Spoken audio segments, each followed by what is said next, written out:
Good morning to all of you. आज हम एक और इंपॉर्टेंट डॉक्यूमेंट को फिलअप करने जा रहे हैं और ये हमारा डॉक्यूमेंट है चेकलिस्ट का। आज का हमारा डॉक्यूमेंट जो है ये है चेकलिस्ट। और ये किस इक्विपमेंट का चेकलिस्ट है? तो ये फायर एक्सटिंग्विशर का चेकलिस्ट है। फायर एक्सटिंग्विशर के बारे में हम सब पढ़ चुके हैं, इसी का चेकलिस्ट को देखेंगे कि फायर एक्सटिंग्विशर का इंस्पेक्शन का चेकलिस्ट कैसे फिलअप किया जाता है।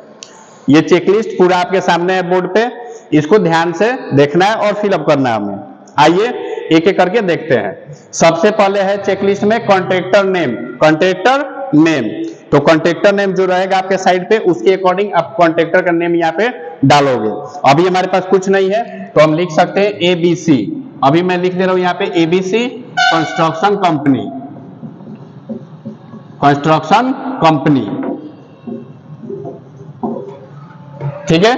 उसके बाद क्या है? Checklist number. Checklist number, checklist number जो है हमारा इक्विपमेंट क्या है, किस इक्विपमेंट का चेकलिस्ट कर रहे हैं हम? फायर एक्सटिंग्विशर का। तो यहाँ पे लिखेंगे एफ ई कैपिटल में लिखो। 2026 अभी चल रहा है, 2026 और 0012 जो भी है वैसे करके थोड़ा दिया जाता है, ठीक है। ये आपका हो गया चेकलिस्ट नंबर। उसके बाद है डेट। डेट, किस डेट को आप चेकलिस्ट कर रहे हो ये लिखो। तो डेट जो है आज का हम डाल दे रहे हैं। ये आज का डेट मैंने लिख दिया है, ठीक है। आगे आइए, इक्विपमेंट नेम एंड नंबर। ये ऑलरेडी दिया हुआ है क्योंकि ये फायर एक्सटिंग्विशर का चेकलिस्ट है, लिख दिया है। जो इक्विपमेंट का इंस्पेक्शन है वो फायर एक्सटिंग्विशर है हमारा, और 25 है, ये 25 नंबर फायर एक्सटिंग्विशर है, इसी का चेकलिस्ट हो रहा है। ये फिलअप किया जा रहा है। एक एक करके इसको देखेंगे। देखिए इसके पहले एक नोट लिखा है, इस नोट को हमें ध्यान से समझना है क्या करना है इसमें। प्लीज राइट यस और no in the given box. जो बॉक्स दिया गया है इसमें यस और नो फिलअप करना है हमें। And if some comments write in remarks column. और अगर कोई कमेंट्स है आपको उसके बारे में तो रिमार्क्स कॉलम में उसके बारे में लिख देना है, ठीक है। ये जनरली ये होता है कि अगर किसी का यस है तो आप उसमें रिमार्क्स नहीं देते हैं, अगर किसी का आंसर नो में है तो रिमार्क्स देना जरूरी होता है, या फिर कोई एक्स्ट्रा पॉइंट आपको चाहिए, एक्स्ट्रा चीज चाहिए तो उसके लिए रिमार्क्स देना जरूरी होता है। आइए एक एक करके देखते हैं। जो फर्स्ट है वो है fire extinguisher always keep on trolley. Fire extinguisher always keep on trolley, it will be easy for movement. जो फर्स्ट पॉइंट है वो बोल रहा है कि फायर एक्सटिंग्विशर हमेशा ट्रॉली में होना चाहिए। ट्रॉली क्या होता है? देखिए ऊपर एलईडी पे शो हो रहा है, वो ट्रॉली है। उसी ट्रॉली पर फायर एक्सटिंग्विशर रहता है, हमेशा रहना चाहिए, ठीक है। स्टैंडर्ड के अकॉर्डिंग रहना चाहिए। क्यों? क्योंकि मूवमेंट के लिए आसान रहेगा। कोई भी आदमी इमरजेंसी के समय आराम से आपके फायर एक्सटिंग्विशर को लेकर चला जाएगा डुबला कर, ठीक है। ये आसान होता है। तो यहाँ पे हम लिखेंगे यस, हमारे पास ट्रॉली है और हम इसको यूज कर रहे हैं, उसी में फायर एक्सटिंग्विशर है। यहाँ पे हम लिख देंगे यस, यानी ट्रॉली है। यदि आप इसमें रिमार्क्स देना चाहते हैं तो दे सकते हैं, ये ऑप्शनल है, नहीं भी दीजिएगा तो कोई दिक्कत नहीं है, क्योंकि यहाँ पे यस आपने लिख चुका है आपने कि हमारे पास ट्रॉली है और फायर एक्सटिंग्विशर जो है वो ट्रॉली में ही रखा गया है, ठीक। अगर देना चाहे तो आप लिख सकते हैं कि ट्रॉली इज वर्किंग वेल। जो ट्रॉली है, ट्रॉली व्हील है, ट्रॉली के जो पहिया होता है उसमें जिससे घसीट कर लेकर जाया जाता है, तो वो बढ़िया से काम कर रहा है। आप इसमें लिख सकते हैं, लेकिन अभी लिखने का कोई जरूरी नहीं है क्योंकि आपका आंसर यस है, बढ़िया है। चलिए सेकंड देखते हैं। Keep sand bucket. Keep sand bucket बोल रहा है कि सैंड बकेट रखना है, सैंड बकेट रखना है। तो सैंड बकेट भी हमारे पास है, देखिए। तो हम इसमें भी यस करेंगे कि या हमारे पास सैंड बकेट है, हमारे पास सैंड बकेट है, ठीक है। इसमें भी यस में रिमार्क्स में नहीं लिखिएगा, कोई दिक्कत नहीं है। आगे देखिए third point, sand bucket should be covered to avoid mixing of foreign material. अब बोल रहा है कि जो आप सैंड बकेट रखे हो उस पे एक कवर लगा होना चाहिए, उस पे कवर होना चाहिए। जो सैंड बकेट है हमारा उस पे कवर होना चाहिए। क्यों? Avoid mixing of foreign material. Foreign material का मतलब क्या होता है? फॉरेन मतलब होता है बाहरी मटेरियल, बाहरी। फॉरेन का मतलब होता है बाहरी, मटेरियल मतलब सामग्री, यानी बाहरी सामग्री, जैसे धूल कर ना पड़े, बारिश का पानी ना पड़े आपके जो रेत है, जो सैंड बकेट उसमें है, ठीक है, वही बोल रहा है। तो बोल रहा है कि सैंड बकेट एक रहना, सैंड बकेट के लिए कवर होना चाहिए ताकि जो बाहरी मटेरियल है उसमें मिक्स ना हो सैंड में, सैंड बकेट में मिक्स ना हो। तो यहाँ पे एक नो भी भर के हम लोग देख रहे हैं एक दो, ठीक है। यहाँ पे हम इसको लिखेंगे नो, यानी हमारे पास कवर नहीं है। जैसा कि आप देख सकते हैं ऊपर कवर उसमें नहीं है, तो यहाँ पे हमने लिखा है कि नो हमारे पास कवर नहीं है। तो रिमार्क्स अब आपको देना पड़ेगा, ये नेसेसरी है लिखना। अब रिमार्क्स में आप लिख सकते हैं cover missing, cover missing, need to, comma दीजिए, नीड टू प्रोवाइड। आ रहा समझ में? कवर मिसिंग है, कवर नहीं है, उसको जरूरत है देने का। नो भर के भी आपको मैंने दिखा दिया। आइए आगे चलते हैं, थर्ड तक हो गया। फोर्थ पॉइंट देखिए, fire extinguisher should be kept at waist level height for quick access. बोल रहा है कि जो फायर एक्सटिंग्विशर है ना, वो वेस्ट लेवल पे होना चाहिए। वेस्ट मतलब कमर के लेवल पे होना चाहिए। कमर के लेवल पर क्यों होना चाहिए?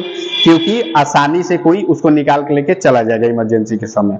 इन सब का यूज कब होता है? इमरजेंसी के समय, जब आग लगता है तो तभी यूज होता है। तो वही बोल रहा है कि आपका जो फायर एक्सटिंग्विशर है, श्योर हो जाइए कि वेस्ट लेवल पर रखा गया है, वेस्ट लेवल पे रखा गया है, कमर के लेवल पे है, ताकि क्विक एक्सेस हो, जल्दी से आदमी लेकर उसको चला जाए। ठीक है, तो हम इसमें करेंगे यस। हमारा जो फायर एक्सटिंग्विशर है वो कैसे रखा गया जी? वेस्ट लेवल पे रखा गया है, स्टैंडर्ड के अकॉर्डिंग रखा गया है, ये स्टैंडर्ड कहता है। आइए फिफ्थ देख रहे हैं, फिफ्थ पॉइंट क्या बोल रहा है? Fire extinguisher should B free from defects and regularly tested. बोल रहा है कि जो आपका फायर एक्सटिंग्विशर है, ये जो फायर एक्सटिंग्विशर है, इसमें कोई डिफेक्ट्स नहीं होना चाहिए। देख लीजिए कि कोई डिफेक्ट नहीं है, और रेगुलरली इसको इंस्पेक्ट कर रहे हैं कि नहीं आप कर रहे हैं, ये चीज बोल रहा है देखने को। तो ये हमने देखा है, जो फायर एक्सटिंग्विशर है वो डिफेक्ट से फ्री है, कोई भी खराबी नहीं है उसमें, और रेगुलरली टेस्टेड हो रहा है। तो इसमें भी हम फिलअप करेंगे यस। क्या करेंगे जी? यस। कोई दिक्कत है अभी तक? आगे देखिए 6 point, 6 number, inspection date and due date should be clearly marked. जो फायर एक्सटिंग्विशर के बारे में बोल रहा है कि जो आपका फायर एक्सटिंग्विशर है, इस पे देख लीजिए कि आपका इंस्पेक्शन डेट जो है, देखिए इधर है, या ड्यू डेट है, वो क्लियरली मार्क होना चाहिए, लिखा होना चाहिए। दिख रहा है यहाँ पे? तो ये जो है ड्यू डेट फेल नहीं होना चाहिए। ड्यू डेट कि इतना तक आप यूज कर सकते हैं, इसके बाद उसमें जो मटेरियल है वो खराब हो जाएगा। अगर रहेगा भी तभी भी खराब हो जाएगा, नहीं रहेगा तभी भी खराब हो जाएगा। नहीं है तो आप यूज ही नहीं, वो तो चलेगा ही नहीं जब तक रिफिल नहीं किया जाएगा, और रहेगा भी तभी भी खराब हो जाएगा। तो आप इसमें, हम इसको भरते हैं नो। क्या इसमें लिखते हैं? नो। यानी जो हमारा इंस्पेक्शन डेट है और ड्यू डेट है शुड बी क्लियरली मार्क्ड। यानी हमारा जो ड्यू डेट है वो हम बोल रहे हैं कि ड्यू डेट हमारा क्लियर नहीं है, वो एक्सपायर हो चुका है। इसमें हम लिखेंगे, क्यों नो लिखे हैं तो रिमार्क्स लिखना पड़ेगा, क्यों आप नो लिखे हैं। तो यहां पे हम लिखेंगे जो ड्यू डेट है, due date is, next due date is expired. यानी जो हमारा ड्यू डेट है वो क्या है जी? एक्सपायर्ड है। इस पे देखे थे आप लोग, एक्सपायर हो चुका है। तो अगर उसमें अगर रहेगा भी पाउडर तो यूज नहीं हो पाएगा। ठीक है, इसीलिए हम बोल रहे हैं। आगे देखिए 7 number, hose and hose connection are in good condition. बोल रहा है कि होस जो है और hose connection are in good condition में होना चाहिए। होस किसको बोला जाता है? आपको पहले बताया गया है। होस ये है हमारा जो फायर एक्सटिंग्विशर में लगा होता है, ये पाइप हम बोलते हैं, लेकिन ये होस है। ठीक है, इसका होस नाम है। तो बोला ये जो आपका होस है, होस को बढ़िया से चेक कीजिए, और होस का जो कनेक्शन है जहाँ पे, इसको कि बढ़िया कंडीशन में है कि नहीं है। होस जो है बढ़िया कंडीशन में है कि नहीं, और होस जहाँ पे कनेक्टेड है एक्सटिंग्विशर से, वहां पे बढ़िया से कनेक्टेड है कि नहीं। तो यहाँ पे हम लोग नो भरेंगे। कुछ नो भी भरा जाए ताकि कुछ आप लोगों को रिमार्क्स में बता सकूं। देखिए नो, अब नो भरे हैं, इसका मतलब कोई दिक्कत है तभी तो नो भरे ना। तो हम यहाँ पे लिखेंगे यस। हमें दिक्कत क्या है जी? तो दिक्कत ये है कि होस में, यहाँ पे लिखेंगे होस हैज माइनर क्रैक। ठीक है, होस हैज माइनर क्रैक लिखे हमने। इसका मतलब क्या हुआ कि जो हमारा होस है इसमें थोड़ा सा कहीं क्रैक है, और क्रैक है तो काम करेगा बढ़िया से? नहीं करेगा। क्यों नहीं करेगा? क्योंकि जब एक्सटिंग्विश करते समय क्या होगा, होस में से ही जो मटेरियल है वो निकलने लगेगा और आग पे पूरा तरह से नहीं जा पाएगा, तो आग बुझ पाएगा नहीं बुझ पाएगा, इसीलिए हमने लिखा है। ठीक है, आगे आइए लास्ट पॉइंट देखते हैं 8 number. Check pressure gauge at regular interval for any pressure drop. बोल रहा है कि जो आपका प्रेशर गॉज है उसको रेगुलर इंटरवल पर चेक करते रहिए। किस लिए? तो प्रेशर ड्रॉप के लिए, यानी प्रेशर उसमें का ड्रॉप नहीं ना हो गया, ये चीज के लिए। अब आइए आपको दिखाते हैं कि गॉजे क्या होता है। इसके पहले भी आपको हालांकि बताया गया था। जो प्रेशर गॉज होता है, ये नीडल देखिए, इसको ध्यान से, जो नीडल है इसमें मटेरियल है, ठीक है, मान के चलिए। ये देखिए जो नीडल है ये ग्रीन जोन में होना चाहिए। अगर ग्रीन जोन में नहीं है तो ये यूज आप नहीं हो सकता है। क्यों नहीं यूज हो सकता है? क्योंकि इसमें है ही नहीं हो सकता है। या फिर ये भी हो सकता है कि उसमें मटेरियल है लेकिन डेट फेल हो गया है, डेट फेल हो गया है, तो ये रेड जोन में चला जाएगा। लेकिन अभी ग्रीन जोन में है, आप इसको यूज कर सकते हैं। अगर रेड जोन में चला जाए तो ये चीज दिमाग पर रखिएगा कि प्रेशर भी अगर नहीं रहेगा उसमें तो क्या होगा जी, अगर गॉजे आपका प्रेशर, जो गॉजे का प्रेशर है वो ग्रीन जोन में नहीं दिखा रहा है, खत्म हो जाएगा, तो ग्रीन जोन में नहीं दिखाएगा, रेड जोन में दिखाएगा। ये चीज दिमाग पर रखिएगा। तो इसमें हम करेंगे यस, जो हमारा लिख देंगे इसमें यस। यानी क्यों लिखे यस? हम ये बोल रहे हैं कि जो प्रेशर गॉज है रेगुलर इंटरवल पर हमारा चेक हो रहा है कि कोई प्रेशर ड्रॉप नहीं हुआ है, प्रेशर ड्रॉप नहीं हुआ है। प्रेशर ड्रॉप हो जाएगा तो आग बुझाते समय जो प्रेशर से निकलता है उसमें का मटेरियल वो नहीं निकलेगा। तो इस चीज के लिए चेक किया जाता है हमेशा। यस, ठीक है, इसमें कोई दिक्कत है अभी तक? देख लीजिए। उसके बाद एक छोटा सा चीज है, अब बोल रहा है, देखिए हमने चेकलिस्ट को पूरा फिलअप कर दिया, यस नो हमारा आंसर जो था वो हमने फिलअप कर दिया।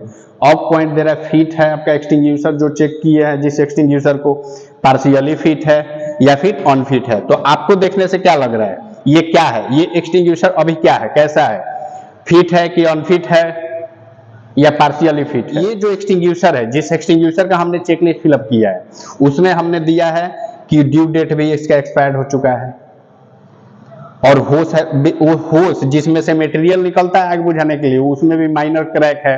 तो मटेरियल को जब आग पे हम डालेंगे, आग बुझाते समय मटेरियल उससे भी बाहर निकलेगा। तो ये सेफ्टी तो है, इसमें नहीं है, खतरा है इसमें। तो ये आपका अनफिट है। ये फायर एक्सटिंग्विशर क्या है जी? अनफिट। इसको टिक आउट करेंगे कि ये फायर एक्सटिंग्विशर जो है ये अनफिट है। ठीक है, अब बोल रहा है इंस्पेक्टेड बाई, जो आदमी इसको इंस्पेक्ट किया इस फायर एक्सटिंग्विशर को वो अपना नाम लिखेगा, अपना सिग्नेचर और डेट लिखेगा। और सेकंड ऑप्शन भी एक दिया है रिव्यू बाई, रिव्यू हम लोग का ये मेन काम होता है रिव्यू करना। ठीक है, सेफ्टी अफसर का मेन काम होता है रिव्यू करना। तो हम अपना यहाँ पे नाम लिखेंगे, सेफ्टी अफसर, सेफ्टी सुपरवाइजर जो भी है, अपना सिग्नेचर और डेट डालेंगे। ठीक है, तब जाके ये चेकलिस्ट को पूरा किया जाएगा।